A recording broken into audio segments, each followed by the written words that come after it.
Balasore train हादसे की जांच के बाद रेलवे सुरक्षा आयुक्त सीआरएस ने रिपोर्ट जारी की है। इस रिपोर्ट में उन सभी वजहों का जिक्र है जिसके चलते हादसा हुआ और 293 लोगों की मौत हुई। बताया गया है कि कई स्तरों पर चूक हुई थी। लोकेशन बॉक्स के अंदर तारों की गलत लेबलिंग की बात भी सामने आई है। कहा गया कि अगर खामियां नजरअंदाज नहीं की जाती तो हादसा रोका जा सकता था। सीआरएस रिपोर्ट 28 जून को रेलवे बोर्ड को सौंपी गई थी। ये रिपोर्ट सीबीआई जांच का हिस्सा है, इसलिए आम लोगों के लिए उपलब्ध नहीं है। इंडियन एक्सप्रेस से जुड़े अभिषेक तस्तीदार ने अपने सूत्रों के हवाले से इस रिपोर्ट में कुछ बिंदुओं को छापा है। क्या क्या पता चला? लेवल क्रॉसिंग लोकेशन बॉक्स के अंदर तारों की गलत लेबलिंग थी, जो कि सालों तक पकड़ में नहीं आई। उसके चलते ही मेंटेनेंस वर्क के दौरान गड़बड़ी हुई।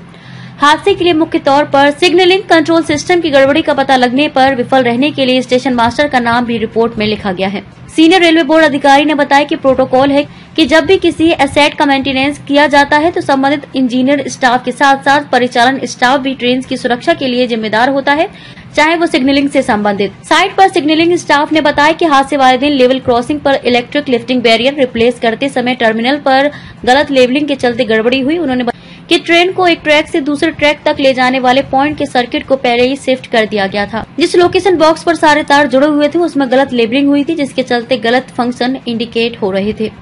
2015 में पूरा वायरिंग डायग्राम कागज पर बदला गया था और अप्रूव भी किया गया था। ये टेक्नीशियंस को दिखाने के लिए किया गया। मेंटेनेंस के बाद वायरिंग को कैसे जोड़ा जाता है, पता चला है कि लेबलिंग सिर्फ कागज पर बदली गई, फिजिकली नहीं। 2018 में पॉइंट की स्थिति का पता लगाने वाले सर्किट को लोकेशन बॉक्स के अंदर शिफ्ट कर दिया गया, तब भी लेकिन इस बदलाव को ठीक से लेबल नहीं किया गया था, ना तो डायग्राम पर और ना ही केवल टर्मिनल रैक पर। पता चला है कि बालासोर के एक अन्य लोकेशन बॉक्स के डायग्राम का इस्तेमाल बहनागा बाजार के लोकेशन बॉक्स के लिए किया गया। रिपोर्ट में कहा गया है कि ये एक गलत कदम था, जिसके चलते गलत वायरिंग हुई। दुर्घटना से करीब 2 हफ्ते पहले खड़गपुर मंडल के बांकड़ा नयाबाज स्टेशन पर गलत रिंग और केबल की खराबी के चलते ऐसी घटना हुई। अगर उस घटना के बाद गलत वायरिंग को ठीक करने के लिए सुधारात्मक कदम उठाए गए होते तो दुर्घटना नहीं होती।